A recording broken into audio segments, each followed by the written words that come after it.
Noong unang panahon sa China ay nagkaroon ng malaking kaguluhan, dahil sa pagkamatay ng matandang emperador ay marami ang nagnanais na kunin ang posisyon nito. Isa rito ang prinsipeng si Qi na pinakamatanda sa lahat at may pinakamatinding hangaring maging emperador. Sa kagustuhang matupad ang kanyang pangarap ay isang marahas na hakbang ang kanyang ginawa. Pinatay ni Qi ang prinsipe na dapat sana ay papalit bilang emperador kasama ng mga sumusuporta dito. Upang makasiguro ay inatake ni Qi ang kapitolyo ng imperyo, ngunit isang nakakatakot na pahayag ang sinabi sa kanya ng prinsipe, bago ito nalagutan ng hininga. Sapagkat lihim ang kinaroroonan ng anak ng prinsipe, na nakatalagang papalit sa kanya kung sakaling siya'y mamatay. Makaraan ang ilang buwan ay patuloy pa ring nangangamba si Qi sa sinabi ng prinsipe. Ang katiwala ni Qi na si Zhang ay nagulat tungkol sa mga nag-aklas, at nalaman rin ito ang kinaroroonan ng batang kanilang hinahanap. At ayon sa kautusan ang batang ito ang nararapat na pumalit sa trono sa oras na tumungtong ito sa tamang edad. Nang marinig ito ay labis ang pagkamuhi na naramdaman ni Qi at inutusan si Zhang na patayin ang bata at lahat ng mga pipigil sa kanyang hangaring maging emperador. Sa kabilang dako naman ay makikita ang isang lalaking nagngangalang Tian.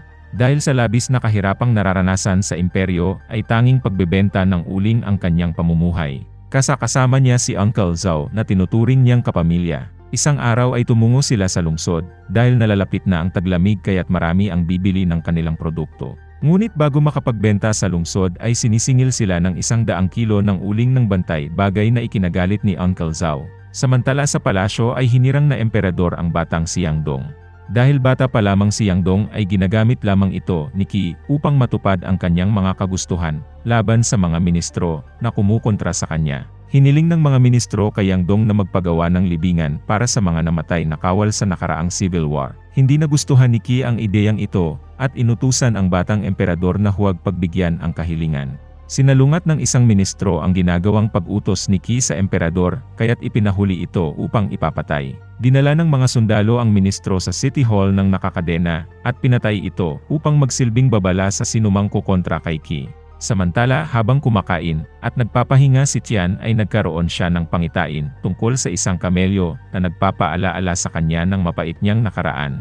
Si Uncle Zhao naman ay isa palang fortune teller at sinubukan nitong tingnan ang kanyang kapalaran. Hindi maganda ang nakita ni Zhao na mangyayari sa hinaharap kaya't naghanda ng umalis ang dalawa. Sa oras na iyon ay nagmakaawa sa kanila ang isang babae na tumataka sa mga royal guards na pinadala ni Qi. Ang babaeng ito ay siling na ina ng anak ng prinsipeng pinatay ni Qi.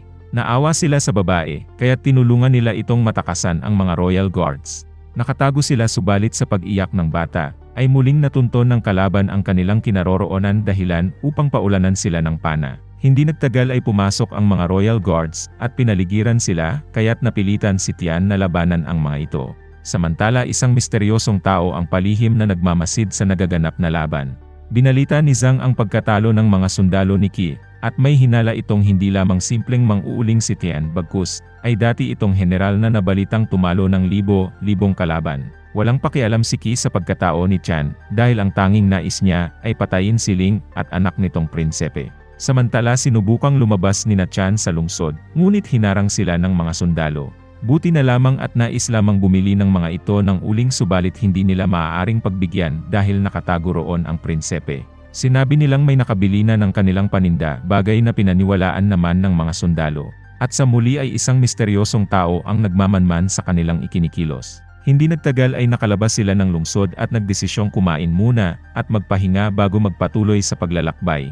Labis ang pasasalamat ni Ling sa pagligtas ng kanilang buhay, ngunit si Uncle Zhao ay nagtataka kung bakit mga royal guards ang tumutugis sa kanila. Walang kaalam-alam ang dalawa na ang kanilang tinutulungan ay ang tagapagmana ng imperyo. Sumunod na araw ay binigyan ni Tian ng pera si Ling upang magamit sa pagtakas sa mga royal guards. Bago pa makaalis si Tian ay lumabas ang misteryosong tao na si Qin Gu kasama ang kanyang mga sundalo. Si Qin Gu ay isang mandirigma na nagsilbi sa namatay na emperador, at naniniwala itong ang anak ni Ling ang nararapat umupo sa trono. Bago pala namatay ang prinsipe, ay inutusan nito si Qin Gu na ilabas ng lungsod ang kanyang mag-ina. At dahil sa mga nakita ni Qin Gu ay naniniwala itong si Tian ang karapat-dapat na tumulong sa mag-ina dahil alam niya ang pasikot-sikot ng lugar na iyon. Hindi tinanggap ni Tian ang nais ni Qin Gu dahil isa lamang siyang ordinaryong tao, ngunit pinilit siya ni Uncle Zhao kaya't hindi na nakatanggi si Tian. Nakahanap sila ng matutuluyan, ngunit kinagabihan ay nalaman ni Zhang ang kinaroroonan ng bata. Tumungo sina Uncle Zhao sa bahay ni Zhang upang magbenta ng uling, ngunit may ibang pinaplano si Xian. Nais balaan ni Tian si Zhang na huwag nitong sasaktan ang bata, kung hindi ito susunod ay magkakaroon ng madugong labanan. Matapos ito ay inutusan ni Tian si Uncle Zhao na ilayo si Ling at ang bata. Balak ni Tian na harapin ang mga sundalo ni Zhao, kaya't nagpaalam na sila sa isa't isa. Hindi nga nagtagal ay pinaligiran ng mga sundalo ang kinaroroonan ni Tian, kaya't agad siyang gumawa ng usok upang hindi agad makita. Naroroon rin pala si Qin Gu at kasama si Tian ay pinatumba nila ang mga kalaban. Habang nagaganap ang laban ay napansin ni Tian ang nahulog at nabasag na salamin ni Qin Gu. Sinubukang ayusin ito ni Tian, ngunit ikinagulat niya nang makita ang pangalan roon ni Qi. Agad na kinuha ni Qin Gu ang salamin nang dumating ang kanyang mga sundalo upang sabihing hindi nila mahanap sina Uncle Zhao at ang bata. Tinanong ni Qin Gu si Xian kung nasaan ang bata, ngunit hindi sinabi ni Tan kung saan tumungo ang mga ito. Bago pa tuluyang makaalis ay bigla na lamang nahimatay si Xian dahil sa lasong mula kay Qin Gu. Sinubukan namang makalayo ni Uncle Zhao at Ling ngunit nakasalubong nila ang maraming sundalo. Nagmadali silang magtago habang papalapit na ang mga sundalo ni Zhang. Inutusan ni Uncle Zhao na hanapin ni Ling ang kanyang kaibigan si Busilang sa sunod na lungsod upang matulungan sila nito. Matapos ito ay sinakripisyo ni Uncle Zhao ang kanyang sarili at hinarap ang kalaban. Sumunod na araw ay nagising na si Tian at agad niyang hinanap kung nasaan si Uncle Zhao. Natagpuan niya itong pinapahirapan ni Zhang kaya't nakipagkasundo ito kay Tian na dalhin sa kanya ang mag-ina. Hindi pumayag si Tian at doon ay isiniwalat ni Zhang ang tunay na pagkatao ni Tian.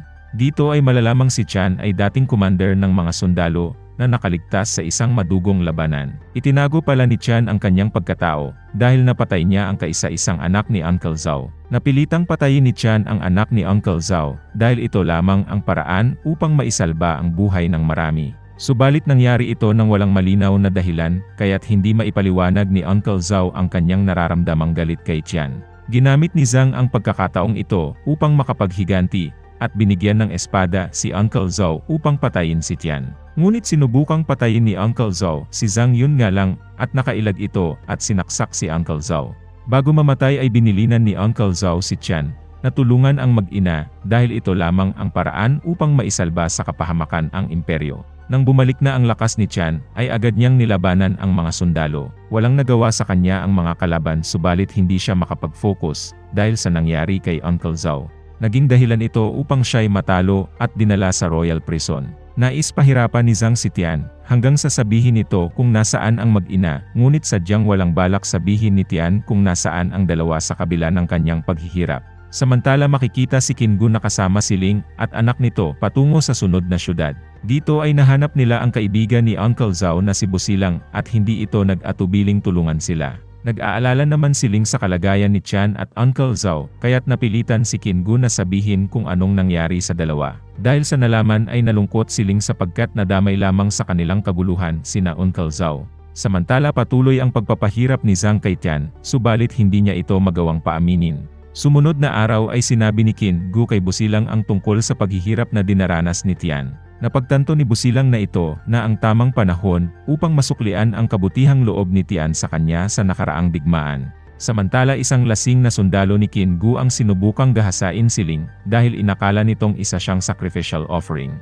Nang marinig ang ingay ay agad na pumasok si Qin Gu at Busilang at agad nilang tinulungan ang babae. Tinanong ni Ling si Qin Gu kung bakit inakala ng tauhan nitong isa siyang sacrificial offering. Dito ay malalaman ang intensyon ni Qin Gu na gagamitin niya ang mag-ina upang maging pain para kay Qi. Si Qin Gu ay galing pala sa lugar na pinagmulan ni Ling at namumuhi kay Qi dahil sa kahirapang pinaranas nito sa kanila.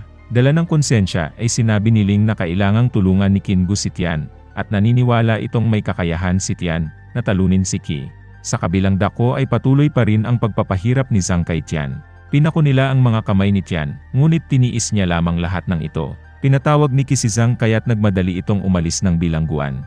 Muli ay nakita ni Tian ang isang kamelyo na sumisimbolo ng kanyang pagkaawa kay Uncle Zhao. Dahil dito ay nagdesisyon siyang tibayan ang kanyang loob upang maipaghiganti ang matanda. Dala ng matinding determinasyon ay tinanggal niya ang mga pako at pinatay ang mga bantay. Dumating rin si Busilang at Qin Gu kaya't madaling naubos ang mga bantay at nakatakas sila ng hindi namamalayan. Dahil sa mga natanggap na torture ay alam ni Tian na kailangan niyang makarecover kaagad. Samantala ang kanang kamay ni Zhang na si Liu ay handa nang magpakawala ng pana, ngunit hindi ito itinuloy.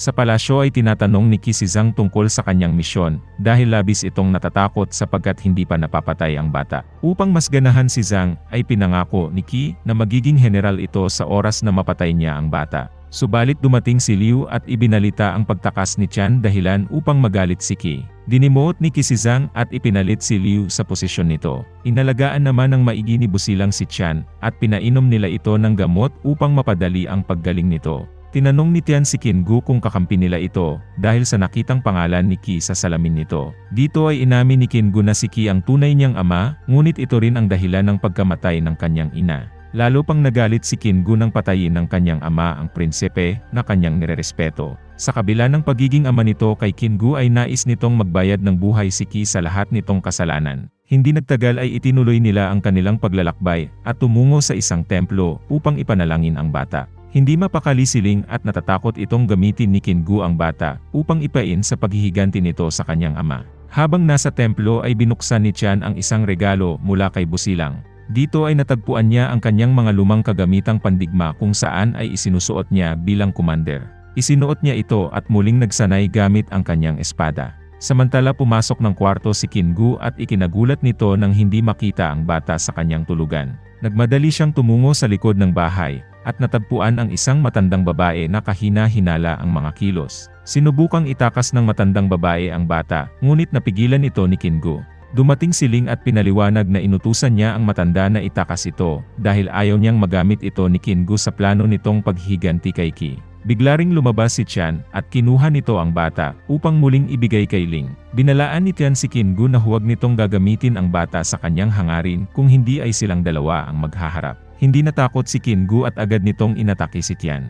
Ngunit nakabalik na ang dating lakas ni Tian at nagawa niyang patulugin ang babae. Sa oras na iyon ay agad na pinatakas ni Ling ang matandang babae dala ang kanyang anak. Sumunod na araw ay nagtulong-tulong ang mga residente ng lungsod upang maghanda sa pagsalakay ng Royal Army. Nang malaman ang kinaroroonan ni Qian at Ling ay agad na kumilos ang Royal Army upang dakpin ang dalawa. Bago pa magkaroon ng labanan, ay inutusan ni Qian si Busilang na umalis na sa lungsod, ngunit iginiit nitong nais rin niyang makipaglaban. Nang matapos ang paghahanda ay ibinigay ni Qian kay Ling ang naiwang plauta ni Uncle Zhao at pinangako nitong babawiin nila ang imperyo. Hindi nagtagal ay dumating si Liu kasama ang kanyang buong sandatahan at iniutos nito sa mga residente na isuko sa kanila si Ling at Qian.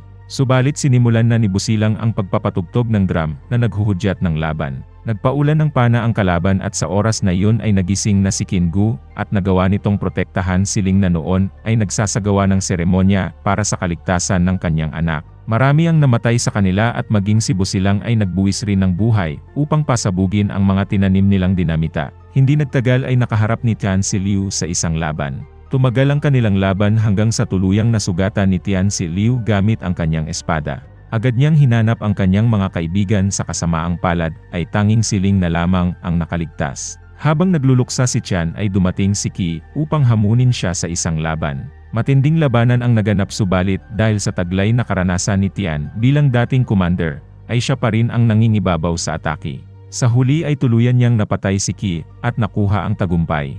Sumunod na araw ay mag-isang tumungo ng palasyo si Qian at pinatay niya si Zhang. Lumabas ang batang emperador at pinayuhan na lamang ito ni Tian na maging matalino sa mga magiging desisyon nito dahil malaya na ito sa pangdidikta ni Qi. Sa sumunod na araw ay muling isinagawa ang pagkilala sa emperador at mula sa mga payo ni Tian ay naging pantay ang pagtrato sa bawat tao. Samantala si Qian kasama si Ling at anak nito ay nagpa siyang umalis sa imperyo. Habang naglalakbay ay nakita nila ang isang nakatagong scroll para sa bata. Nakasulat dito ang kahilingan ng namatay na prinsipe tungkol sa pagiging emperador ng bata sa panahong malaki na ito at dito nagtapos ang kwento.